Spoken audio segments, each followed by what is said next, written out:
All right, welcome everybody to another exciting episode of Under the Dome. I'm your host, Alan Ulrich, here with my partner, Bob Rose, the prolific Bob Rose.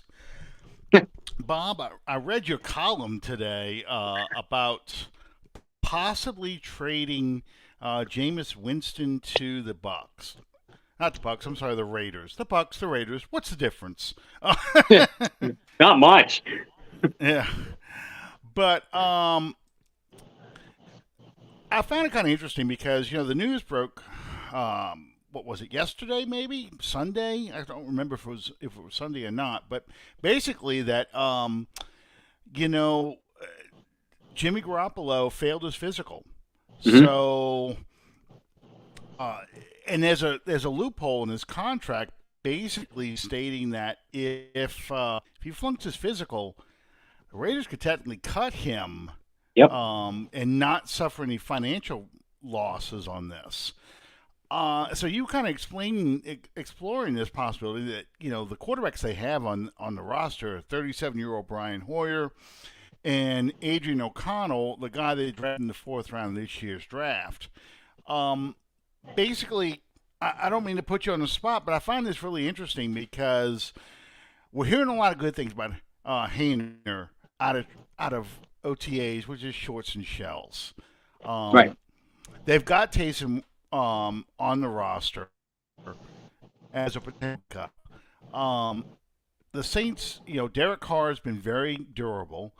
Do you think the Saints would honestly make that trade if they think they could get maybe Hunter Renfrow or draft pick? Love you. Good night, Will. Good night. Good night. Do you think that they would make this kind of move? I know, it becomes a struggle at times to find subject matter to talk about during this time of the year, but I thought this was a really interesting column that you wrote this week.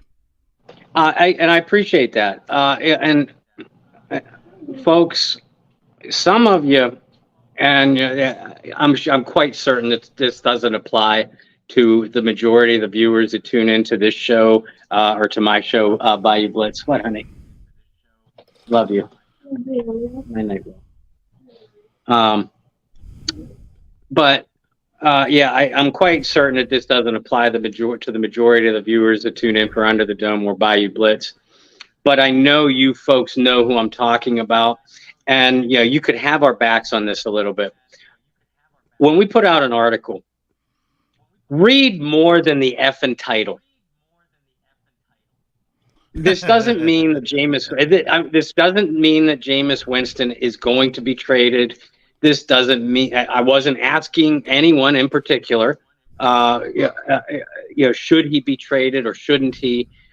This was an editorial column, and if y'all don't know what that means, please look it up on Wikipedia. It's an opinion column. And when I personally write editorials, I usually, as Alan just pointed out, I usually try to explore both sides of the argument and make some logical sense out of it.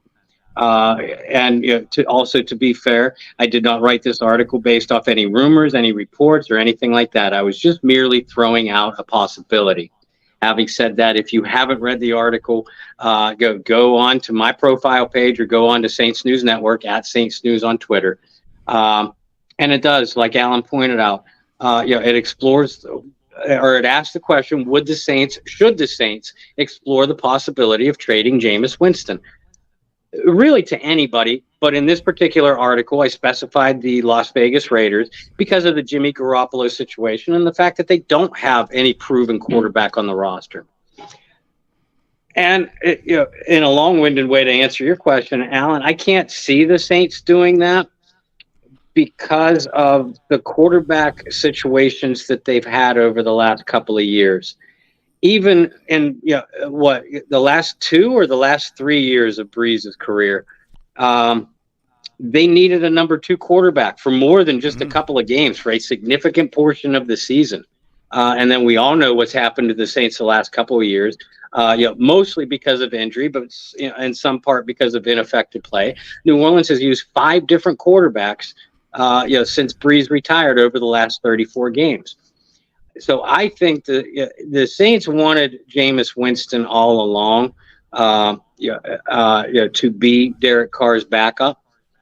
As pointed out in the article, they approached Jameis Winston, not Andy Dalton, about the possibility of accepting an amended deal to come back. They probably could have gotten Dalton cheaper than they got Winston for, actually. Even at the end of the day, uh, but they recognized the fact that even as durable as Derek Carr has been, and Derek's only missed one game in 9 years, knock on wood, because of injury. Um, but how valued an experienced backup is. And I'll go out on a limb and say that I believe that Jameis Winston is probably the best number 2 quarterback in the National Football League. He's proven. He has starters experience. He has a 5,000-yard season on his resume. He's a proven producer, and maybe most importantly, he has experience in the Saints offense, having been with the system for 3 years. That will not only help back up Derek Carr and provide a little bit of insurance in case something were to happen to Derek, but it also helps Carr along during these off-season OTAs and into training camp. Carr has another set of eyes and ears to help him get caught up to speed on the system. Having said that, the Saints did draft Jake Haener. And I don't pay a lot of attention to who's doing great and who's doing poorly in OTAs, because that honestly means literally nothing, folks. But Haener has a lot of interesting tools. As we wrote about on our network as soon as he was drafted. But I still find it hard to believe that the Saints would feel secure, even if Haener blows everyone away in training camp and preseason.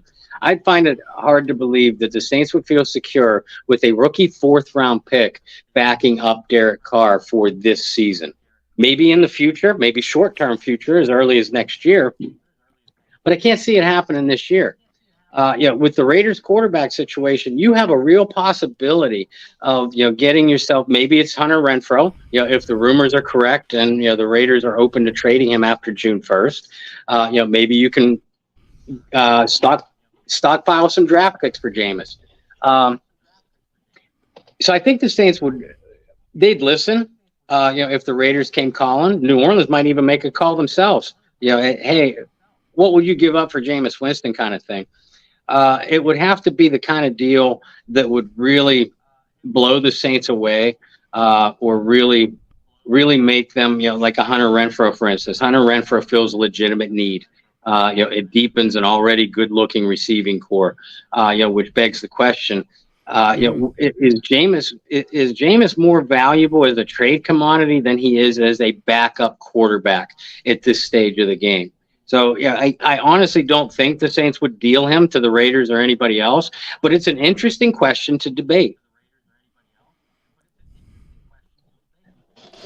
Well, and I guess the reason why I brought all this up is, this is the time of year where, rumors fly about possible. It's pretty much over with.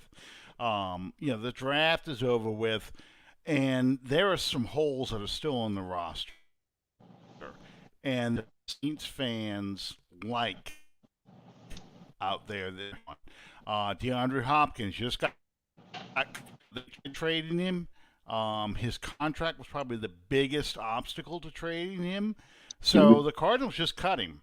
And now, he's a free agent and probably a mercenary at this point of his career, looking for a team that he could go to, get paid a lot of money, and just basically, get himself a ring, be that missing link. And, I've seen every team in the league, I think, connected to DeAndre Hopkins, including the Browns now, because he played with what's his name before? Deshaun Watson. Mm-hmm. And the Jimmy Garoppolo news is really interesting to me because I don't think they're going to cut him. I think they were well aware he was going to flunk this physical because of his foot injury, that he probably will not be ready until late in training camp, if he even plays at all in preseason. You'll probably see him for the first time in week 1 or week 2. I just don't think that the Raiders are interested in Winston at all. they're in a possible tank mode Yep. for Caleb Williams. They have no pressure on them to win because, as we talked about last week, my son. Uh, yeah, I'm in the dark room. I didn't put the overhead light on, and I should have done that. But when I checked this, it was still daylight. It's I'm actually trying to pretty make sure cool. y'all can It's see actually a that. pretty cool backdrop.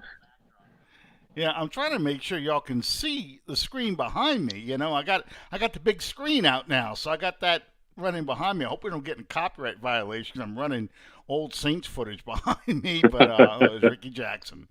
So anyway, but yeah, so with DeAndre Hopkins, Hunter Renfro, all these things going on, I just thought I'd throw it out there that you ran this possibility, and I thought of it too because, like you said, Winston gives you the best number two guy that you have, and probably the best number two guy in the league, a starter, a guy you can start for a team, and if the Raiders were interested in competing this year, Mhm. it makes perfect sense to Yeah. go out there and go get a guy because the guy that you want isn't ready to go yet.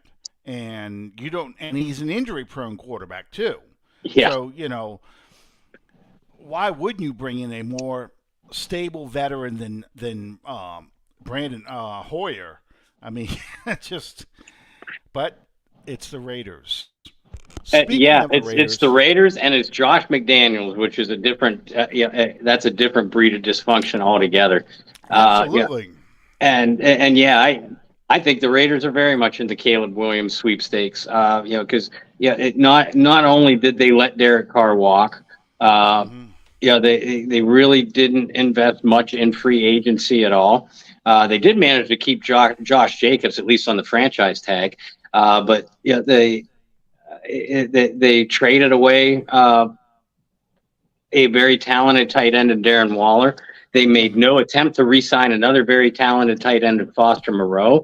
Now it looks like they're going to part ways with Hunter Renfro, whether they trade him or cut him outright. It's typical Raider tomfoolery. I was going to Yep. say something else, but Yeah, I'll keep it as PG as I can. yeah. I mean, you look at just all the draft history and the players they've cut that they drafted highly, the draft mistakes they've made, the player personnel mistakes they made. So people have really, they're like, you got Derek Carr, and Derek Carr is not a good quarterback. Really, he played for the Raiders. You've seen what a mess this organization is, and I think getting him out of that mess probably is good. Well, will make him a better quarterback. Mm-hmm.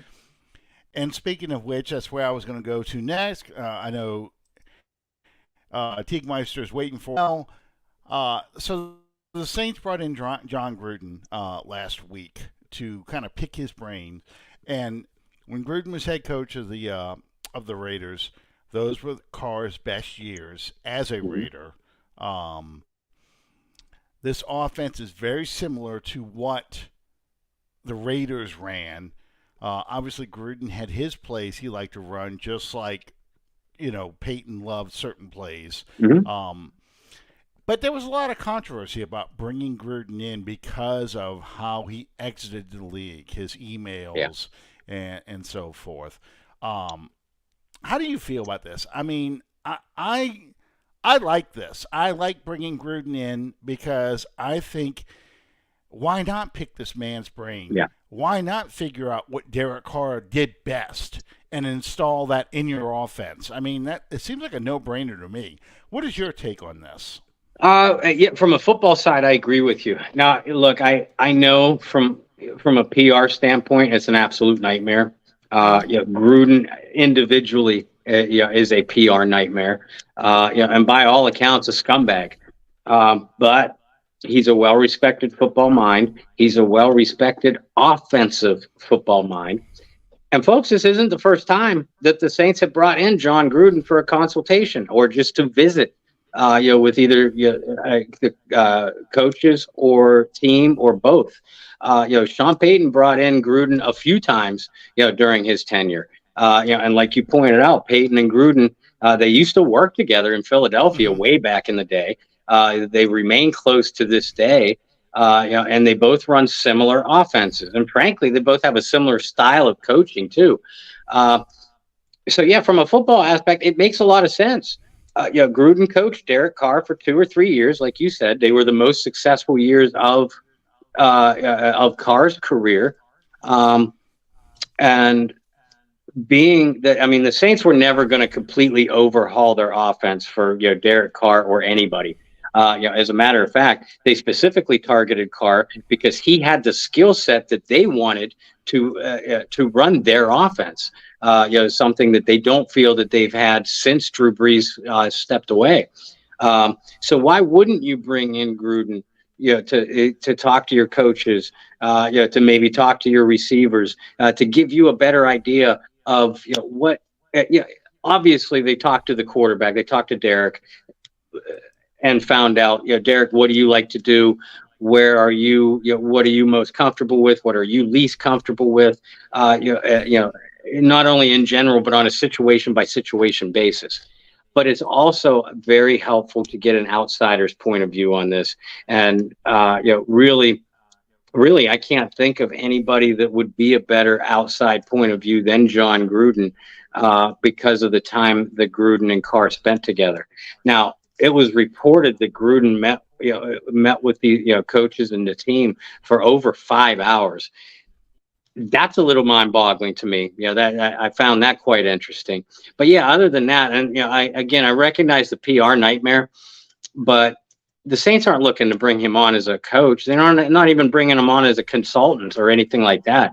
They just wanted to pick his brain a little bit. NFL teams do this all the time. And the fact that you reached out to one of Derek Carr's coaches makes perfect sense to me. I agree with you. Yeah, I know the baggage that Gruden brings.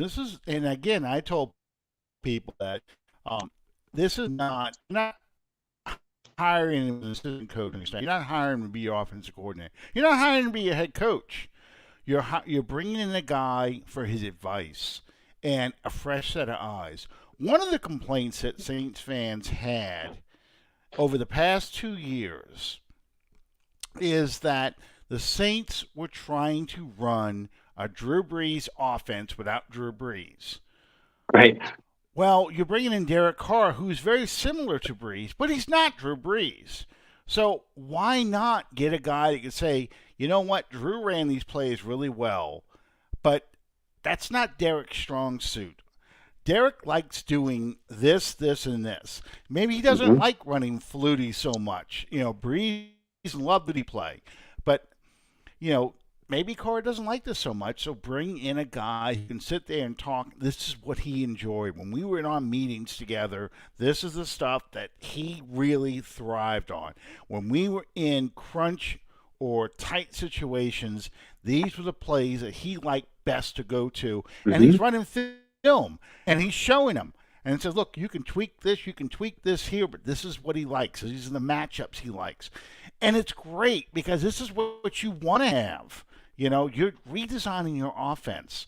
You are installing your offense to a new team because this is basically a new team. So I love it. I mean, I thought it was a great thing. If I could bring in a defensive-minded coach, of course, Dennis Allen's really good at defense, but when Peyton didn't have him, when Peyton was trying to figure out his defensive identity, I'm like, absolutely bring John Fox in. Absolutely bring in any defensive-minded coach you could think of. Look at your roster and go, you really need to add these guys. You really need this. You really need that. It's just, look, this is my personal life now. I've been in purchasing. I'm a buyer. I've been doing this for over 20 years. I don't know everything. I like having other people come in and say, "Hey, have you tried this? Look at this. There's new ways to doing things, and it's always changing." So I totally get it. I totally get it. It's not an indication of a lot of people are reading this into it too. That well, this shows you Pete Carmichael doesn't know what the hell he's doing. That's not this at all. I No. mean, it guys go to conventions and go to seminars and have discussions about new ways of buying because you get trapped in that mindset of this is Yeah. the way things were done. This is the way things are always done. I want to get a new set of eyes that come in and say, hey, you know what? Maybe you don't need to do it this way.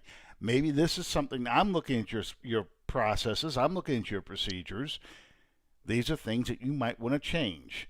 Hmm. And I mean, Dennis Allen, to me, this has been a fantastic offseason. From a we're going to change the way we do stuff. We're still going to be the same culture, but we're going to change the way we do stuff. And I'm really optimistic, more optimistic about this team than I have over the past few years. Yeah, I got to agree with that. And I will give Dennis Allen all the credit in the world, uh, because every human being has an ego.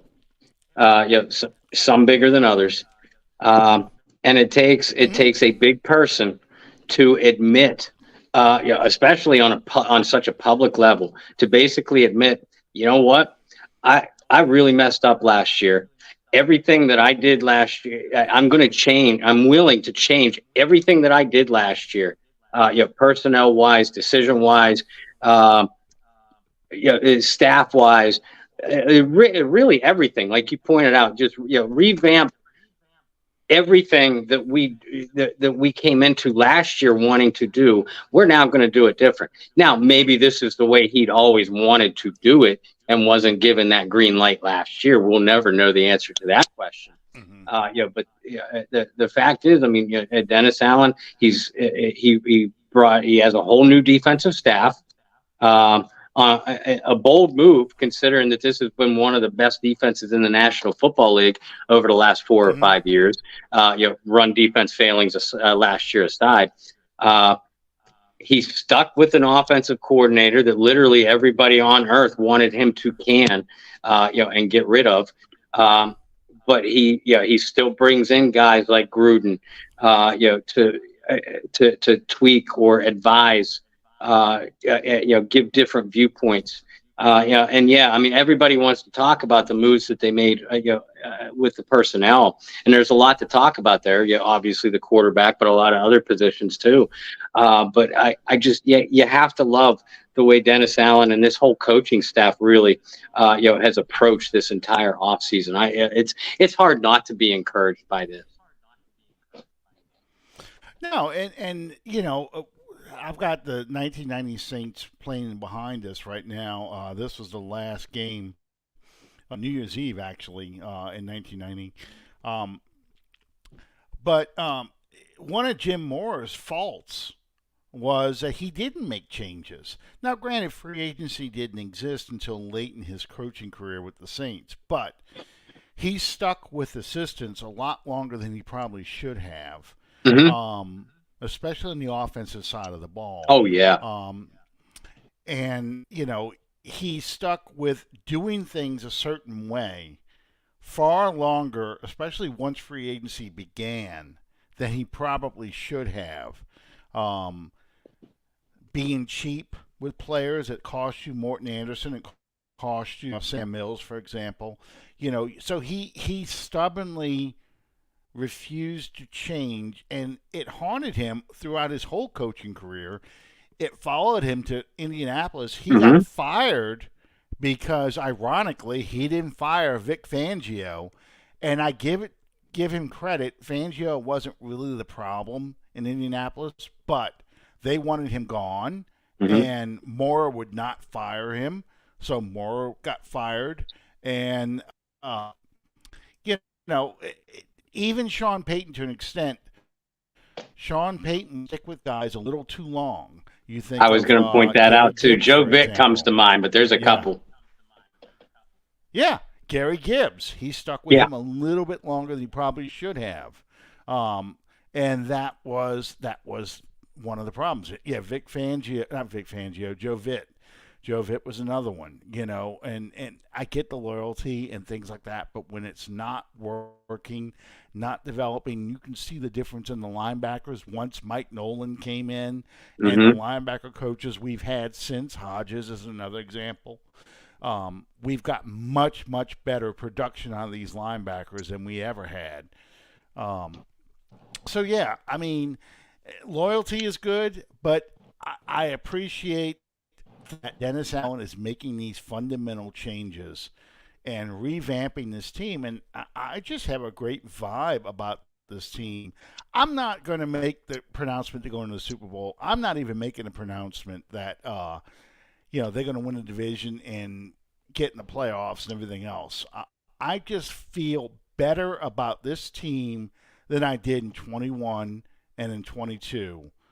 Only because it doesn't feel like this is Peyton leftovers anymore. And 2021, it felt like we were chasing that ring without Mm-hmm. Drew Brees now, and I didn't. It felt a lot like this team here, the 1993 Saints. Just they were going to run out of gas. They had Yeah. gotten old, and I don't know. I just have, I just really have enjoyed the changes this team has made. Let me ask you this. I wrote an article about it about a week ago, a little less. Uh, who, in your view, who has the most pressure on them going into this year? Dennis Allen, Derek Carr, or Pete Carmichael? Who? Obviously, the head coach is always going to have the most pressure. Mm-hmm. Who's the first head on the chopping block if things go sideways? Carmichael, Allen, or Carr? I think Carmichael. I think Pete Carmichael has. Allen. They were going to give him till the end of the year and see Mm-hmm. if he's better than 7-10. See if he has a turnaround. They can't. I've said this before, but they can't afford a slow start. No. But I think if this offense looks stale, if it's struggling, I think the pressure is going to be on Carmichael, and I think that you would see a change if he felt like, this team should be better. I think Carr has a honeymoon period. How long it is? Um, Wade Wilson lasted about 7 games. Yeah.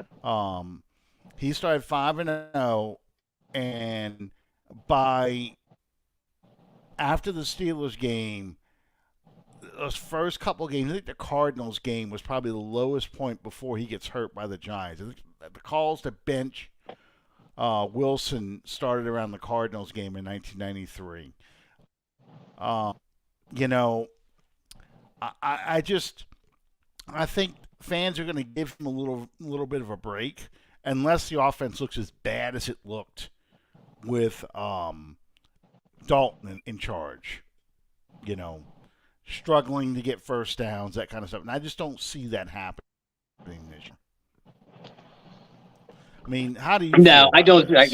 I don't see it happening either. I mean, if we're going to play hypotheticals on the positive side, we got to weigh the other side of the coin too. And I agree with you. Mm-hmm. I think Pete Carmichael's head is first on the chopping block. But if this team gets off to a slow start and certainly misses the play, I think it'll take a playoff berth. For Dennis Allen to return as the Saints coach. Mm-hmm. And I think of those three men that we mentioned, Derek has the longest leash, mainly because of the contract that they signed him to. The Saints need him to work out. It's really as simple as that. Unless they manage to catch lightning in a bottle with Jake Haener, but no, I mean nobody's counting on that. Not even the Saints, not with a 4th-round pick. Yeah, the Saints are betting $100 million that Derek Carr is their guy. So of the three men, Carmichael, Allen, and Carr, I think Carr has the longest leash by far. And I know people have talked about the Raiders and his performance of the Raiders, but I've watched Derek Carr enough that I feel like, much like Jim Everett when he came to the Saints, I feel like Derek Carr is going to do it. He's going to do his job. You give him the weapons. You run the offense that he feels best with. He's going to do his job. Mm-hmm. He's not going to be Drew Brees. No one's going to be Drew Brees.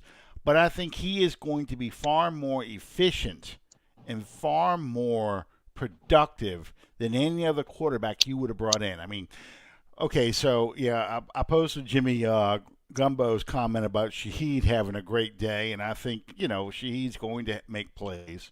Mm-hmm. But the Bucks footage got released today to the media. I think it was on Twitter, and Baker Mayfield's missing wide open guys, but the guys aren't exactly stretching these, trying to go get these balls.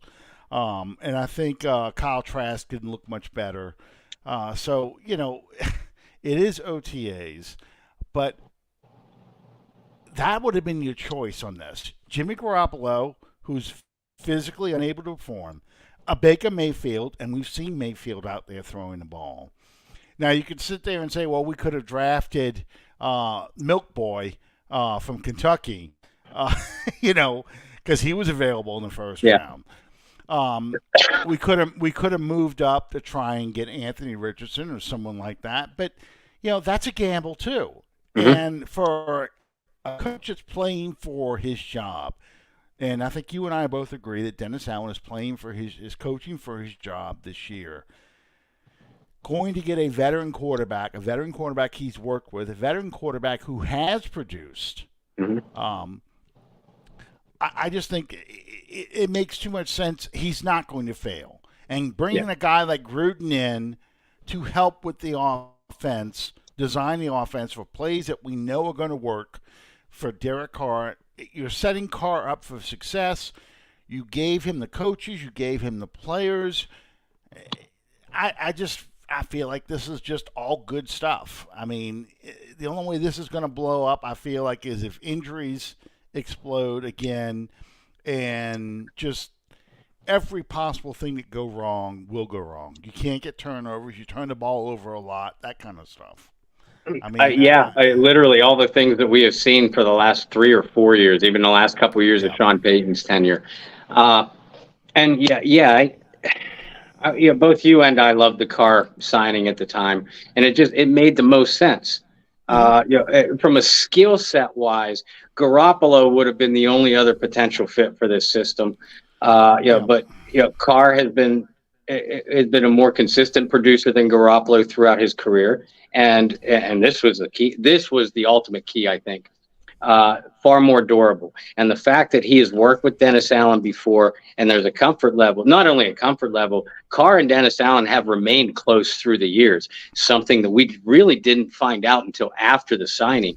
So I mean, it made sense for all sides involved, and obviously the Saints feel like Derek Carr is the guy that they want to run their system. And they've never had a mindset of we're going to hit the reset button or start all over. This team obviously feels like they are still legitimate contenders. If they didn't, then they wouldn't have gone out and gotten Carr.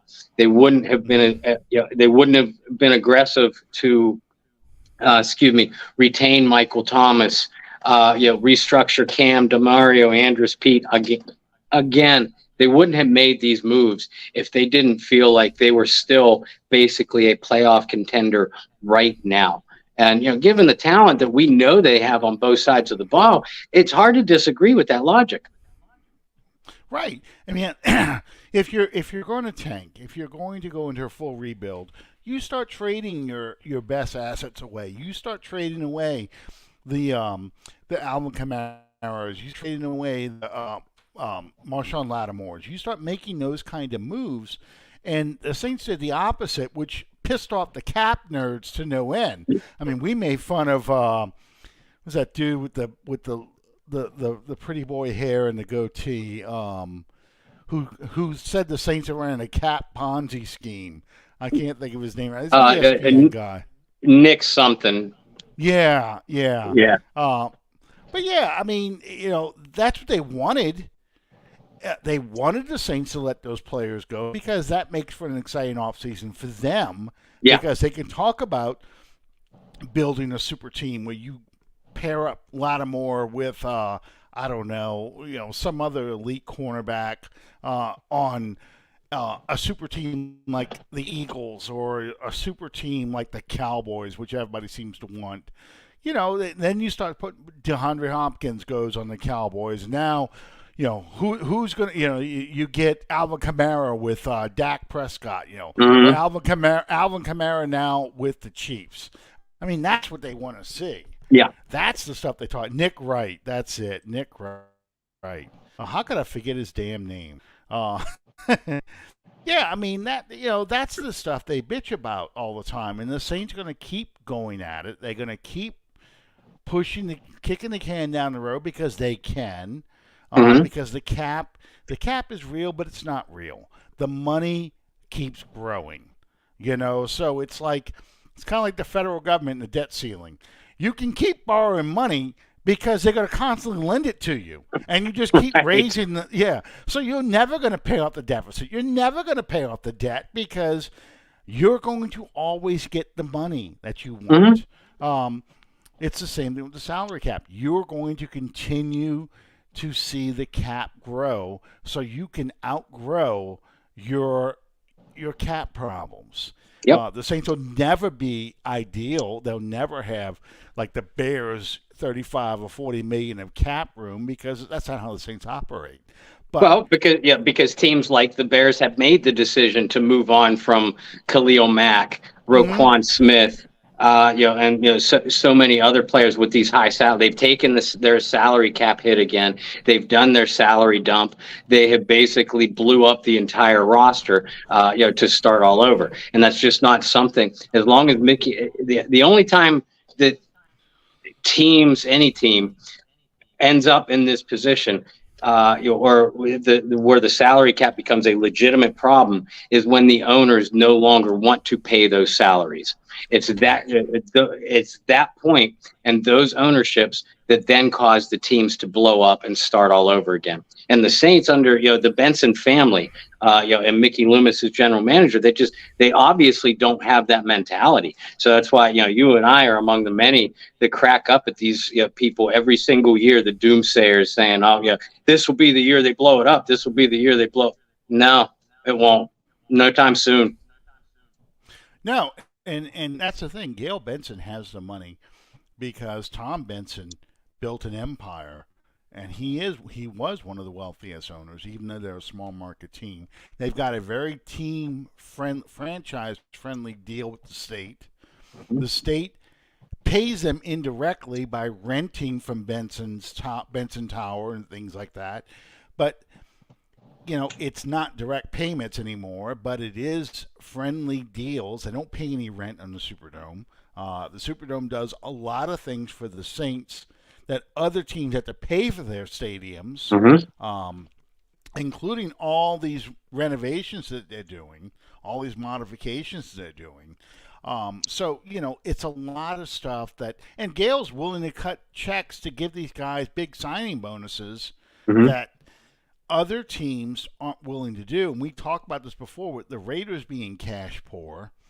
Um, the Bears are cash poor because this is a family that has inherited that team from Papa Bear Hallis. I think McCaskey still owns his team. It's the granddaughter of, or the daughter maybe of George Hallis. I don't remember if it's the daughter or the granddaughter. I know it's a very old woman that Yeah. sits there, Virginia McCaskey. Yeah. Might be his granddaughter, because he was one of the original owners in the NFL. In fact, he's one of the founders of the NFL. Um, the Fords are the same thing. It's the Ford Firestone family that owns that team. The Raiders we've talked about, they're cash poor. So it's tough for a lot of these old line owners to pay that kind of money. The young owners or the younger owners can, but not the old line owners. Yeah. And I'm talking about traditional NFL teams. So they're far more willing to blow it up and reset their cap because they can't afford to just keep kicking the can down the road. Mm-hmm. Yep. That is Steve Black behind me. The last quarterback to wear number 4, starting quarterback to wear number 4 for the Saints. I'm not going to count that clown in 2005. That was oh hell, Bauman, right? By Todd Bauman. Yeah, he wore number 4 for the Saints. But yeah, I'm not going to count him. I mean that whole season. I don't even count the 2005 season because there was no way that team was going to win. That team quit midway through the season because of the chaos and Katrina and everything else. I don't hold that. That's a mulligan year. I'm just glad Benson bit the bullet and said, you know what, it was a mulligan year, but we need somebody new. You know, we need to put a new guy in charge and revitalize this team because fans are not going to come out to support the Saints to go see Jim Haslett and Aaron Brooks one more year. So, but yeah, the last guy that wore number 4 for the Saints. Oh, wait till you see who comes up next. I programmed a bunch of stuff in there. So you see your boy Everett in there as a Ram. And you saw Pat Swilling sack him a couple of times. Yeah. I don't know if you noticed that behind me. Yeah. So, you know, I always wanted to ask, and we need to get Jim Everett on here one time because I'd love to ask him, what was it like playing against the Saints and then playing for it? You know, were you upset that you were not playing with Pat Swilling and Vaughn Johnson and Sam Mills and Ricky Jackson? Because, I mean, I know he must have been like, man, I'm playing against these guys. These guys are killing me. I'd love to be on the other side and watching these guys destroy somebody else for a change. Yeah, and I'm not going to answer for him, but I have asked him that question before. I will work on getting him on here with us. So you can ask him. But I've said this many times. Jim Everett has to have one of the most hard luck careers of any NFL star quarterback. He gets drafted by the Rams, who had Eric Dickerson, a 2,100 yard rusher. He only has Eric Dickerson for 1 year before the Rams trade him away. And you know that great defense, the Ram defense of the mid '80s, that allowed the Rams to pound the ball with Dickerson. They got old fast, so before you knew it, Everett was Jim. He had terrific receivers, no doubt about that. But he had little else around him. They had no choice but to air the ball out. Then, like you said, he leaves the Rams, a deteriorating team at that stage. For the Saints and those great dome patrol units that beat the hell out of him, and he will freely admit that. It's interesting to hear Jim tell who his Rams actually geared their game plan around. As far as wasn't Ricky Jackson, I'll leave it at that. But yeah, Jim comes to the Saints, and like you said, they traded away Pat Swilling, traded away Sam Mills. Ricky Jackson had left. The stable of running backs that Mora had, that was gone. So deteriorating defense and offensive line that got old. Now they let him air the ball out. I mean, Quinn Early had the best years of his career with Jim. They brought in Michael Haynes. So a lot of the same things happened, with the Rams. One more thing.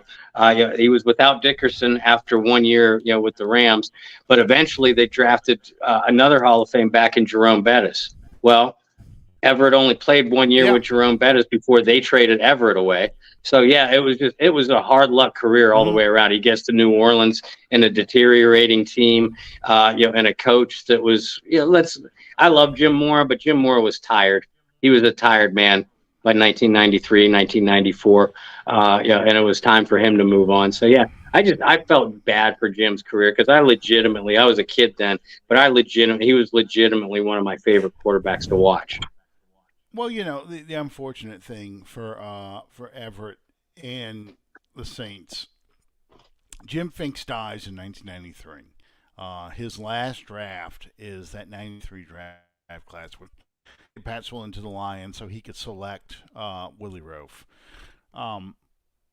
But without Finks being there and the triumvirate they put together as a GM, instead of just going outside the organization and bringing in a new GM with new ideas, they tried to keep Finks' spirit alive by having Jim Mora have more say, Jim Miller handle the contract portion, be the kind of the cap guru, the Mickey Loomis, if you would, and have Bill Kuharich be the player guy. And it didn't work because Miller tried to run things the way Finks did in an era of free agency, and that's not what was going on anymore. That kind of thinking where I'm not going to pay my guys a lot of money or my quarterback a lot of money. In an era of free agency, you can't do that. You had to pay players to get them to come, and you had to draft better. I blame Kuharich for not being a good draft person, and Jim Miller was the one that insulted Sam Mills and drove him to Carolina. Decided to say, well, we can save money by cutting Morton Anderson and bringing him back with a cheaper contract. Because who wants $1 million kicker? Doesn't matter. He's your offense. We can get another kicker. He's not going to sign with somebody. Well, shit. Atlanta was on top of that before Anderson even got his bags out the building. So, yeah. So that's really that really was the end of Moore because he really isn't a GM guy. Who was the first coach to sweep the Falcons in a 2-game series? Let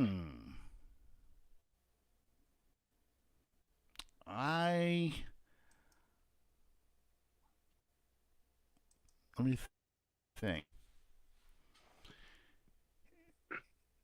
83. I'm going to say Bum Phillips, but I'm not real confident in the answer. Yeah, 83, the Saints swept the Falcons. They beat them in Atlanta on a last-second Morton Anderson field goal, and then they beat the hell out of them at home because that was one of the last games of the season in 83. No, it wasn't the last. That was 82 I'm thinking of. But they did sweep them in 83. 77, they split with the Falcons. It's one of the 3 wins. I know they didn't win. They didn't win, and they got swept in 78. Yeah. They split in 79. They got swept in 80. They got swept in 81. Yeah, I think it's Bum Phillips. I think it's Bum Phillips in 83. Because 77, I know they beat him in the Dome, but they didn't beat in Atlanta. So, yeah, Matt, final answer. Bum Phillips in 83. Am I right? Are we right, Bob and I? Let's see if Matt can answer that. Because, I know it's before Jim Mora in 87. I know that. And I know after 1995, the Saints went on a 10-game losing streak. Yeah. And didn't beat Atlanta again to 2000. Dick could never beat Atlanta. Oh, son of a bitch. John North in 74. Wow. Well, this is 73 season I got playing behind me. Week 1 is the worst beating the Saints ever got. That was 62-7. That was opening day. John North had only been the coach for about 10 days for week 1 in 73, but then he beats him at the end of the season. But I didn't think about that in 74. So yeah. When I said Bum Phillips, I was actually going to joke and say something like, you watch it be, somebody like John North in the early 70s or something like that. But I would have, that would have purely been a joke. That wouldn't have been an educated guess whatsoever. It's hard for me to think about that because John North went 5-9 in 73 and 74.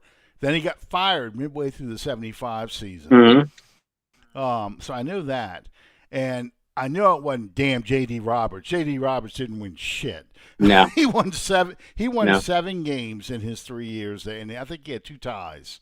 But prior to that, the Saints and the Falcons weren't in the season 1970. So Right. that knocks Tom Fears out because Tom Fears got fired midway through the 70 season because that's Tom Dempsey kicks his field goal right after on November 1st, 1970. Yep. 63-yard field goal, and John North was not John North. J.D. Roberts was already the head coach. Yeah, So I knew and it couldn't have been you Fears. covered the Stram era in 77, 78. You covered the Dick Nolan era. You mentioned the Yeah. Mike Ditka era. Yeah. So I was fairly confident in both of our answers of Bump Phillips. But what are you going to do? Yeah, well, I mean, so much happened when Bum Phillips finally came to the Saints. So many things happened. People just don't realize how bad the Saints were. They won their first overtime game in '83 against the Bears.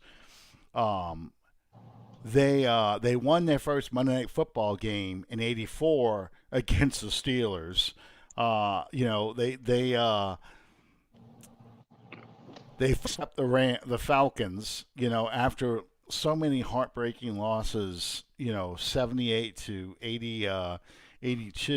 So yeah, I mean, it's just it's tough. It's tough to think about somebody doing something prior to Bum Phillips arriving. They finally had the number 1 defense in the NFC in '82, I think, 82, '83. So I mean, it's just so many things that didn't happen prior to Bum Phillips arriving, and then they finally get a winning season with Moore. So that's a good trivia question. Yeah, I wouldn't have guessed John North. I really don't know the 74 season that well to remember they swept them. That's a good trivia question. And of course, over there, he's on the Saints Happy Hour podcast. This is Budrich, my son. He stumps them a lot, but Ralph and Andrew are the only two that really have any Saints history knowledge. Right. The other two, Kevin's always looking it up, and Dave, if it happened prior to 1995, he doesn't know it. It's a good show. I love the podcast, but yeah, they're not.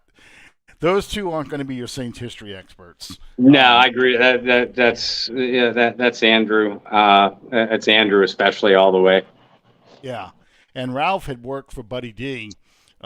Briefly as a producer on WWL on his sports talk show in the '90s. So, he got to listen to the Buddyisms. And I used to call Buddy D back then. I used to call him because he'd say something, and I got to go, "Oh, come on, buddy," that kind of thing. So, come on, man. But yeah. So Ralph's heard my voice before, if he remembers what it was like back then. Speaking of Saints history and stuff like that, the Saints have had a lot of success, obviously, with undrafted free agents.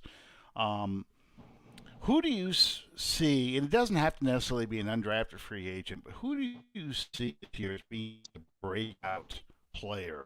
Last year we saw Cesar Ruiz turn his career around. Who do you see as being like the breakout guy this year? And it's a little bit of a cop-out since he was a first-round pick. But I see Trevor Penning having a big year. I know the Saints need Trevor Penning to have a big year. The guy was penciled in, is penciled in as the starter at left tackle.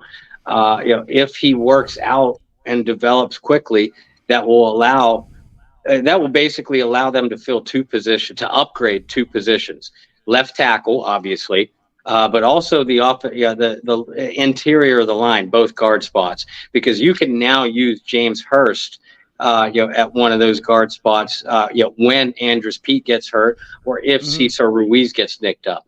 And listen, Calvin Throckmorton is a solid player. But I think Hurst is an upgrade over Throck, as the backup to either one of those guard spots. We saw, Penning has to be given a red shirt for his year last year. He missed the first 11 games because of a foot injury. Was basically used as an extra lineman, in 5 of the last 6 games. And we saw a glimpse of what he could do in the season finale against Carolina, but we also saw that kind of raw ability, especially as a pass blocker. So I look for that I look for him to develop very, very quickly. Like I said, the Saints need him to. Defensively, and this is a guy that I've been high on for a while too. The second-year linebacker DeMarco Jackson. Trevor Penning missed most of his rookie year with injury. DeMarco missed all of his rookie year. I think the fact that the Saints didn't draft a linebacker or go after one yet in free agency, even after losing Caden Ellis, to me, that's telling on how high they feel about DeMarco Jackson. Yeah, they like Zach Bond too in certain situations, but they know that Bond is limited. I don't know that DeMarco Jackson, or I believe that DeMarco Jackson has that same kind of athleticism, same kind of abilities to stay on the field potentially in most every situation that they get from Demario Davis, from Pete Werner, and from Quan Alexander before him. So I look for a bit of a break. DeMarco's not going to take snaps from, certainly not Demario, definitely not Pete Werner, but I look for DeMarco Jackson to grab a hold of that third linebacker spot, to be used on early downs, in situational football. He's not going to be a Pro Bowler by any stretch, but I think DeMarco Jackson is going to surprise some people. Those are the 2 guys I'm going to go with as early breakout candidates. Well, when you first started that conversation, you said, I know he's a first-round draft pick. I know, it's probably a no-brainer. I thought for sure you were going to go to the defensive end whose name just vanished from my mind. That's how little impact he's in his team. But Peyton Turner. I thought for sure you were going to say Peyton Turner for a second. But no, I don't think Peyton Turner is going to be a breakout guy. I think it's going to be Trevor Penning. I really do. I think he, like you said, he had a medical red shirt. He hasn't participated in OTAs yet because of his foot injury. Mm-hmm. But what I saw in Carolina and some of the things I saw, in those early games in preseason, and once he started to work his way into the lineup as that third tackle, I saw a lot of the same stuff that, got him drafted in the first round in the first place. The mean streak, the aggressiveness, the strong. And it wasn't penalties. It was just Kyle Turley-ish. Yeah. In the way he threw guys around. So I think this is the make or break year for him as far as justifying that first round pick, because a lot of people are like, okay, Chris Olave, that was the good first round pick we got last year, but we gave up the 10th overall pick this year for Penning, so Penning's got to pan out. And I've had this argument with a few people online. I'm like, no, you can't do it that way. It doesn't work that way. You got 2 first round picks. When you burnt your first round, it's just like you got 2 firsts for Marcus Adams. You have 2 firsts, get Olave and Penning, and it wasn't, this is ours and this one was the Eagles. No, it doesn't work that way. But I agree. I think Penning is going to be a breakout guy, and I'm going to say, and this is a draft pick, so take this with a grain of salt, but I think this guy here, this number 25, I can't get it up high enough here. But yeah, this guy here, number 25, Kendrick Miller, I think is going to be a real player. He got picked in that magic round that I love so much. The Saints have Yeah. gotten a lot of talent out of the third round.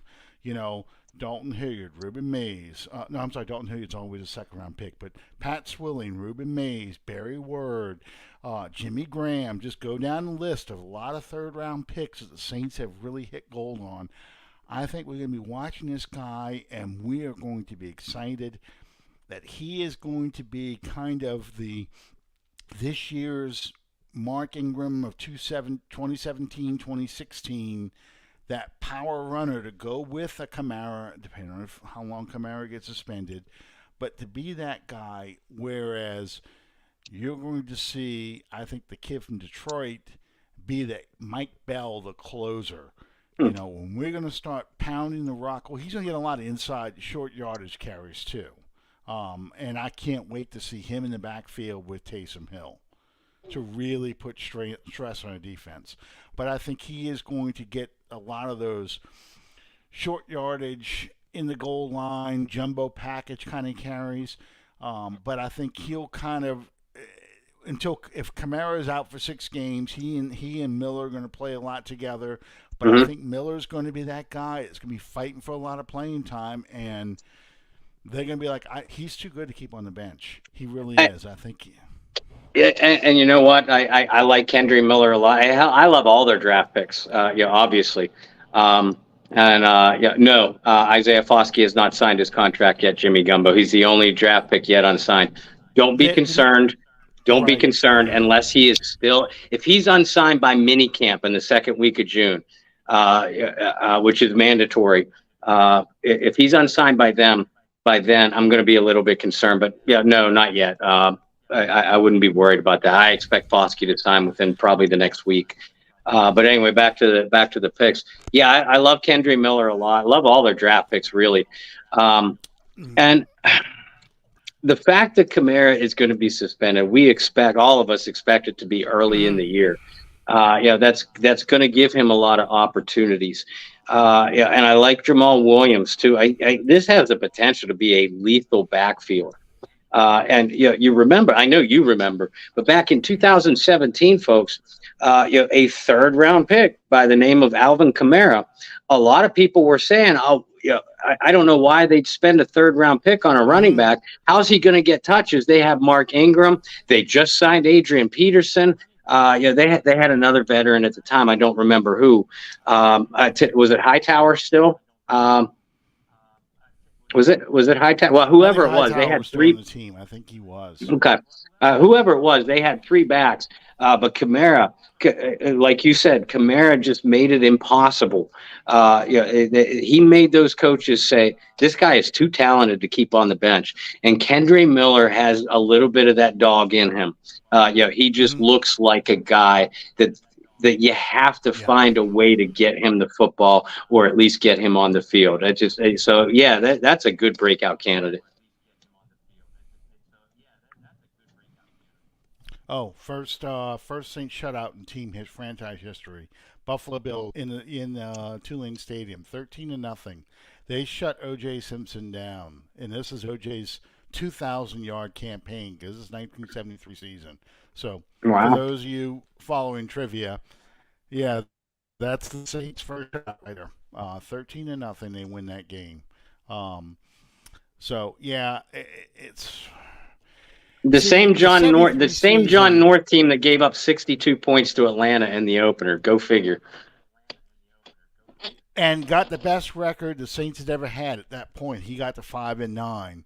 But that was the problem that Meekum had as owner. This is fool's gold. This team really played over their heads, but he felt like they were they're an up-and-coming team. I don't need to make changes. I don't need to hire a professional head coach. I don't need to hire a great GM. I could have a freaking astronaut as GM. And poor Archie's going to get the hell beat out of him. His arm troubles began that season, and 70 74, no, I'm sorry, not 73. 74, his arm troubles began. By 75, he's not even practicing. He's Yeah. just playing in the games. And that was brutal. That's Tulane Stadium. They got rid of the hedges, so they put a friggin' wall there for you to run into. And then 76, of course, he misses the whole season with arm, elbow, and shoulder surgery. But yeah, so they go 5-9 here. They go 5-9 again in 74. No major changes, and then 75, the team just falls apart again. So it's now another rebuilding year. But anyway, yeah, that's how I feel about Miller. I'm just really, he's an offensive player, so it's easy to get excited about an offensive skill player as being the breakout guy. But I just feel like between Penning breaking out, I feel like this offensive line is going to be better than it has been because you've got a year into the system. You've brought in more talent on this offensive line, albeit from a depth standpoint. I just feel like and the offense is just going to click a lot better because your quarterback position's settled. You've got a guy who's probably going to get rid of the ball a lot faster than either Winston or Dalton. So it's going to make that line look better. So I don't know. I just feel like those are two really good breakout candidates. Now, I preface this conversation with, here, let's think of a guy who is going to be a surprise player. Do you see a guy who's going to be a surprise player that not necessarily Rashid Shaheed, but somebody like that where, this is a guy that, he had some potential, but we didn't expect him to get a starter's job. We didn't expect him to make an impact on this team. And I'll rule out the draft picks because I've already said many times. So that I love their draft. I'm looking at a guy like Lonnie Johnson. And first of all, I think Alontae Taylor is going to have a huge season this year. I look for a bounce back year from Paulson and Debo. Those would be the easy picks. They signed Lonnie Johnson to basically fill the PJ Williams role. And PJ Williams is a guy that Dennis Allen in particular had a ton of confidence in. That's why PJ kept getting re-signed to 1-year deals for 4 straight years. They just had a lot of confidence that they could put PJ in wherever they needed him to fill in that secondary, and he would play at least adequately. And Lonnie Johnson, people don't realize he's been a good defensive back through the NFL. He's not a star or anything like that. But I think I know Lonnie brings the versatility that the Saints value in their defensive backs, demand from their defensive backs. And his ability to play the slot like PJ did and double as a safety, be it in off ball coverage or in single high or two high alignments, that's going to allow them to be so much more aggressive with those 3 cornerbacks that we mentioned. Outside of the rookies and the obvious guys like Jamal Williams on offense, I look for some nice things from Lonnie Johnson in that secondary this year. You started out by talking about a guy who I think is going to be the surprise. And it's not much of a surprise because I thought he played extremely well last year, was Taylor. Mm-hmm. I think Taylor is going to win that number 2 cornerback job. And I got to be careful how I phrase this. He is going to have guys wondering, do we still need Marshawn Lattimore on this team? Can this guy take over as a number 1 guy? And it's going to be mainly because he's going to get a lot of interceptions this year. Because they're just not going to throw at Lattimore's side. They're going to tend to throw more at Taylor's side. They're going to target, look for a Debo too, but they're going to try and target him. So I just think that Taylor is going to have that big year. as a physical cornerback who hits and gets turnovers. So that's going to be my surprise guy, just because I really have high hopes for him. And he's wearing number 1. That's going to look weird enough in the secondary. I'm not a fan of that number. I never have been, because that's a kicker's number. Warren Moon aside, that's kickers that wear that number. So it's a hard number to ever get excited about. Mm-hmm. But yeah, that's probably going to be my biggest surprise on that. Disappointments are guys that are fighting for their jobs that probably, we don't think about it at this point of the season, but a guy that, final cutdown day, they may get caught up in the numbers and get outplayed and not make the team. Do you have a name? I mean, I know you want to throw Tre'Quan Smith in there so badly, but that's not a surprise. If he gets cut, it's more of a celebration. But I mean, is there a guy that you can sit there and say, I didn't see this coming, or yeah, I can see why they did this. Trashquan Smith, Zach Bond, Malcolm Roach, they're guys that I have listed as bubble players. So I'll leave them out of the conversation. So a guy I'll throw out, that might surprise some people, and it would surprise me if they did move on from him. But I don't. Peyton Turner.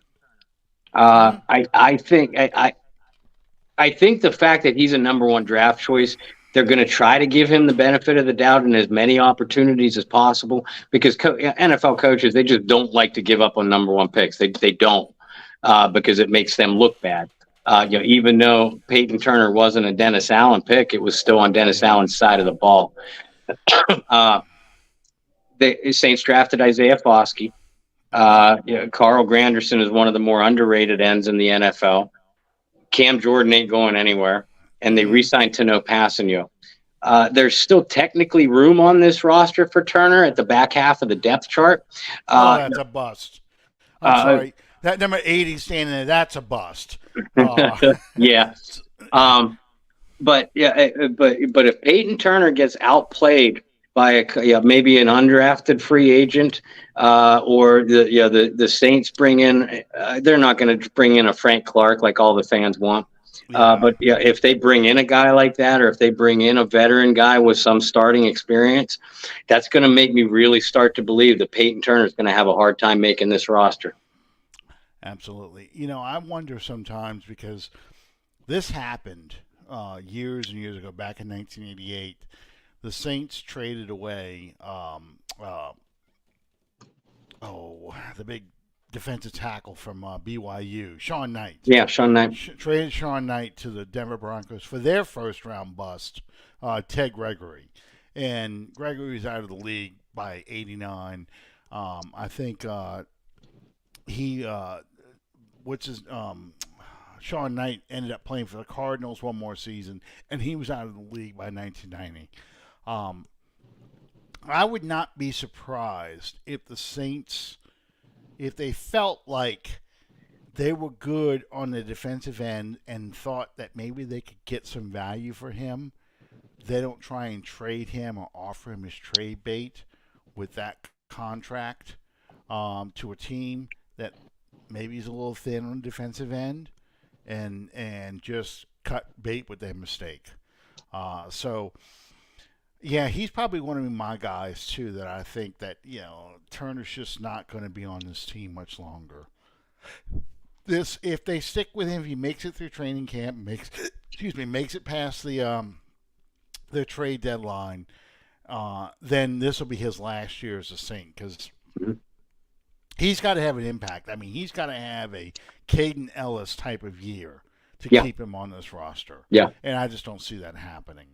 Those other guys you're talking about, Malcolm Roach, I can see him going.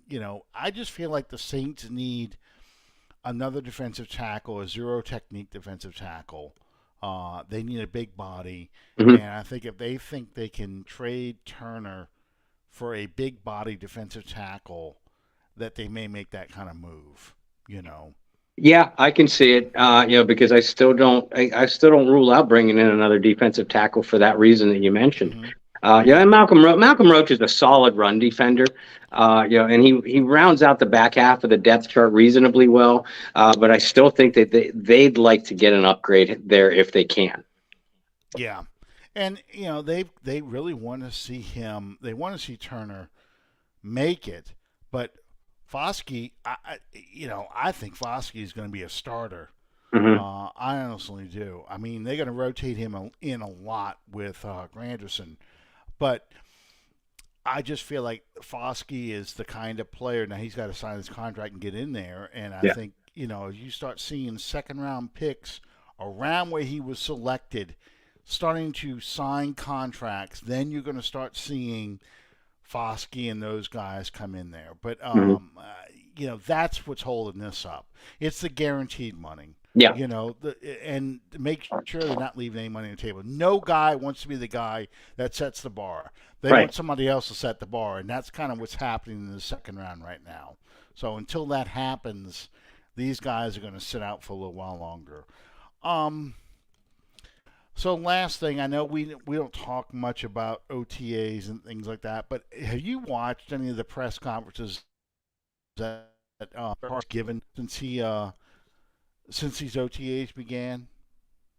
I really haven't, Alan. I've seen snippets, and our John Hendricks and Ross Jackson have both been there, and they put out articles and video, on the interviews and the press conferences.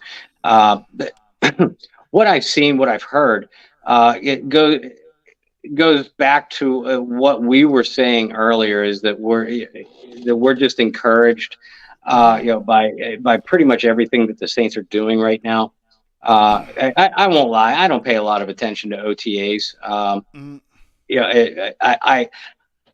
I understand the importance and the significance of it from a team value, especially from a coach's perspective. But you're not gonna win or lose your Super Bowl in OTAs. You're not gonna win or lose your division, and you're not gonna win or lose the bulk of your fan base, over OTAs. These are good. These are just guys, as far as saying, what they're supposed to be saying at this time of year. They're not going to create headlines. They're not going to create waves or anything like that. It's very generic stuff. Exactly. Well, here's the thing that I've liked that he has been talking to people. He's very much into the whole, I came here because of this. Mm-hmm. This is why I wanted to come here. This is what I believe in, and this team is doing these things. He's not throwing the Raiders under the bus, but if you read between the lines, he is saying things about the Raiders organization. They did not support him the way he thought he should have been supported. And I find it very Breeze-like with him standing at the podium talking about this stuff, because this is a mature man who is just laying it out. This is who I am. And right now, he's not having to answer why he threw 4 interceptions in the game and things like that. These are OTAs. But I'm enjoying the leadership role that he has stepped into on a veteran team that's got a lot of leaders already.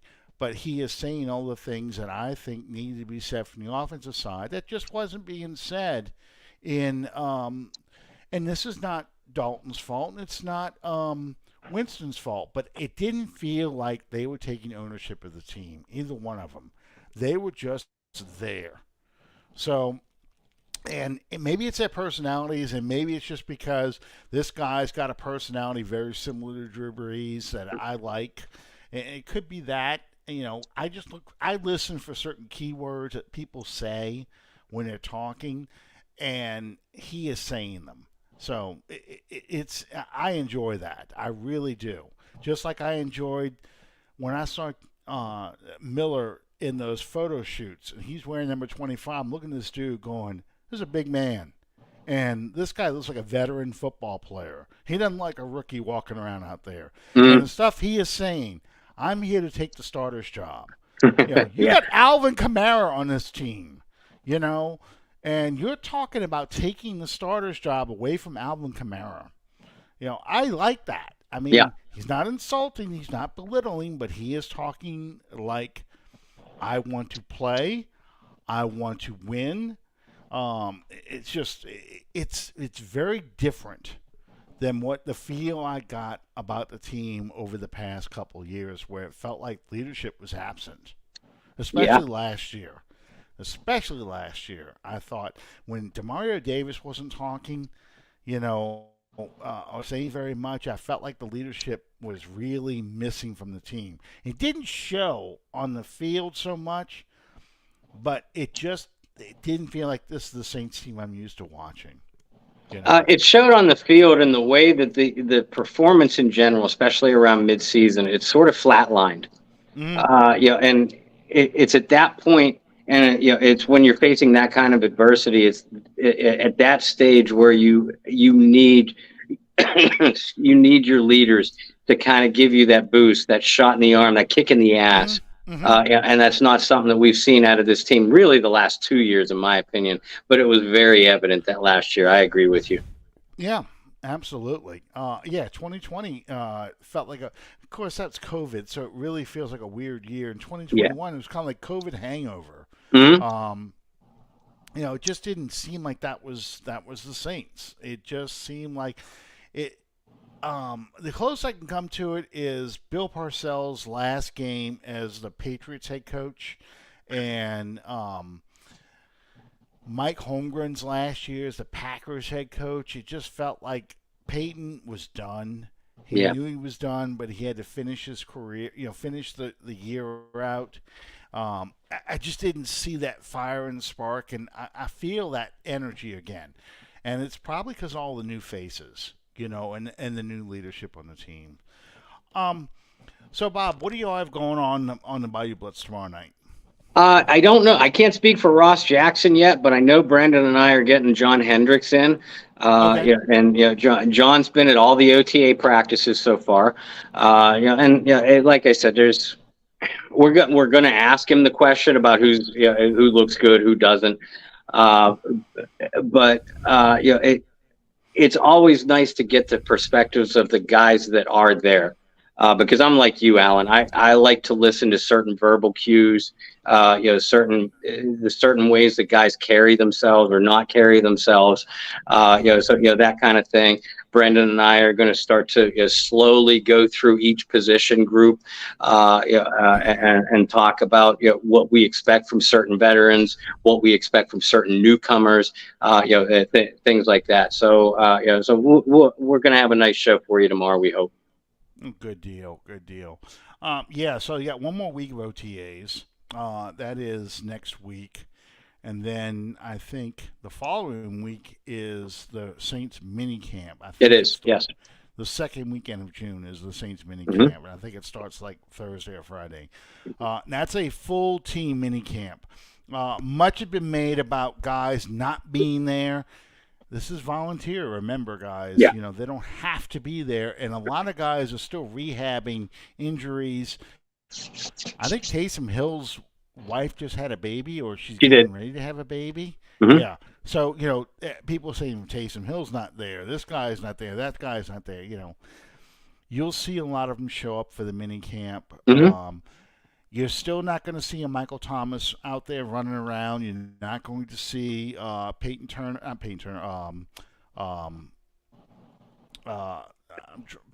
Penning. Thank you. Trevor Penning. You're not going to see him out there, because these guys are still rehabbing their injuries. Right. You won't see those guys show up until actual training camp. You don't need a guy getting hurt, running around in shorts and shells. Yeah. So just relax. Relax. We talked a little about this last week. It